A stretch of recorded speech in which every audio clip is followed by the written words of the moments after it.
Hi, I'm Roshumba Williams. Hi, I'm Jule Campbell, and we are at MyTime Roundtable.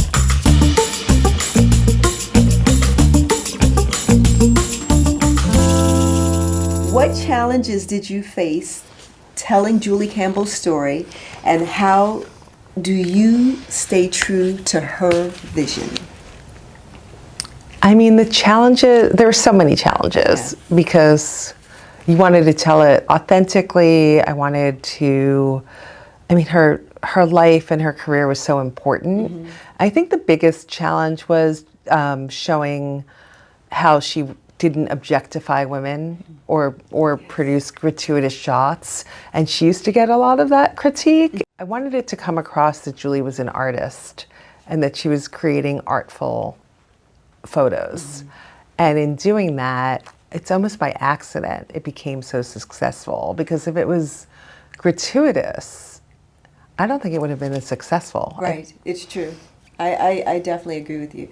And it's funny, I feel like you captured not only her artistic ability, but also her strength, her nurturing, her protectiveness, her vision, and the fact that I feel she was aware that she was laying a foundation, pushing the boundaries, breaking the glass ceiling back in the 60s. And I love that you captured that.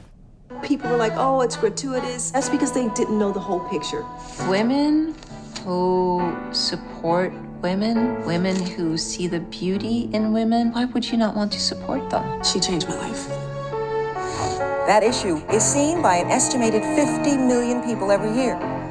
1/3 of them women. That might not be what you'd expect. But then again, Jule Campbell is not what you'd expect either.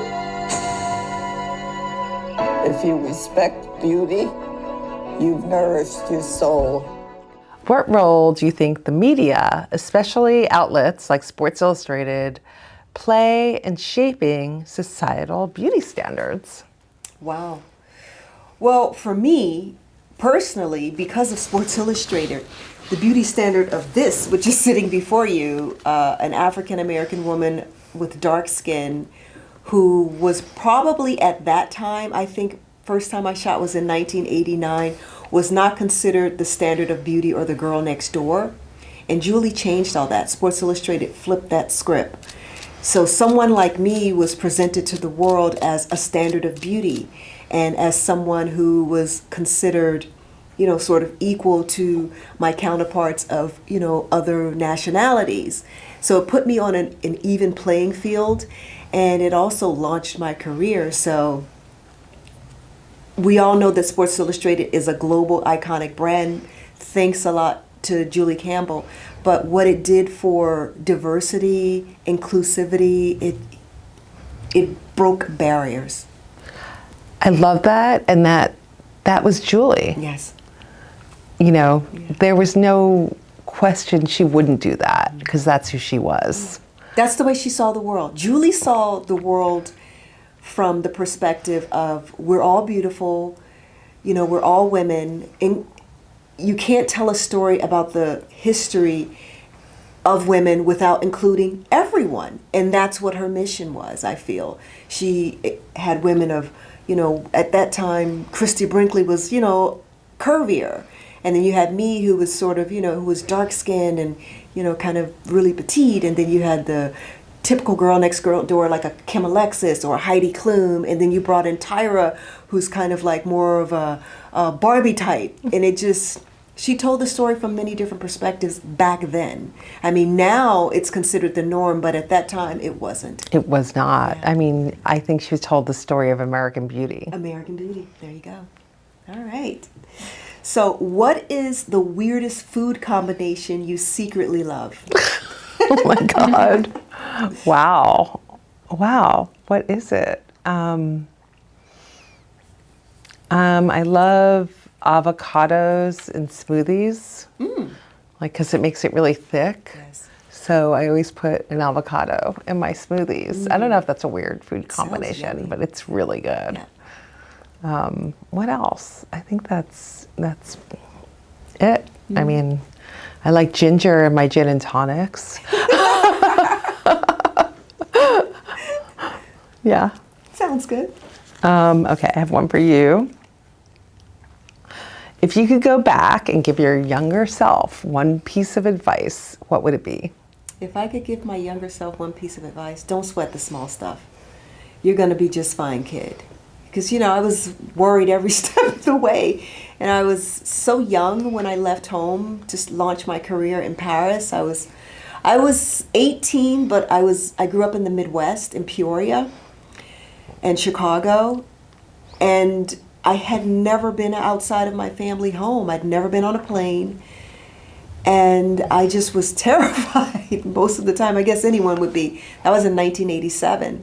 And I was never certain as to how this would turn out. But I just knew that I had a dream, I had a hope, I had $150. And, I had a mother who believed in me. And yeah, I would just probably say, don't sweat the small stuff, it's going to be all right. That's really good advice. I need to take that now. I know, right? I remember that advice and then I forget that advice. So I have to remember that advice. It's going to be good. It's going to be all right. It's going to be okay. Now, what is your favorite memory with Jule Campbell? Oh my God. It was really like filming with her. I mean, I've known her since I was 21. And so she was a second mother to me and I knew her my whole life. And there's so many great memories because she's the grandmother to my children and she taught me the finer things in life. She would come back from trips with like bottles of amazing olive oil or beautiful pottery or cashmere, which I didn't know. Like I was a girl from Long Island. Like I did not have that in my life. But I think that it was filming this film because she gained agency by being able to tell her story in her 90s. And as you saw, like she was very aware of her own mortality and she knew that the clock was ticking. But that was Julie. She was so honest about it. And she was just telling me how she felt about it. And where she was like in the film, she's like, I feel like every time I see somebody, it's going to be the last time. And I mean, so I learned so much, but it was the fact that we both gained from each other in this process. She gave me as much as I gave her, and what a gift. I mean, she gave me this film. Yes. And she knew she was doing that, and it blows me away. I love you. Love you too. I know, it's incredible. I have to say, probably for me, well, first when she hired me, because I remember walking into her office and I could not understand for the life of me why Sports Illustrated wanted to see me. So I just remember, I remember the history of watching Jule Campbell on television during the Sports Illustrated Swimsuit Issue. She was like this larger than life person. And then when I walked into her office and met her, I think it had to be like 1986 or 88. It was 1988 when I met her, because I think I shot in 1989. And she just was so nice and she's so cute and she was telling me what to do. She's like, I want to take some Polaroids of you and pose this way and do this and do that. And all the while in the back of my mind, I'm like, this is Jule Campbell, the lady from Sports Illustrated on TV. I didn't catch up to me until now when I saw the documentary and I was like, oh my goodness, that was the most life-changing moment. So meeting her for the first time, and then while we were shooting the documentary and you put her on the phone,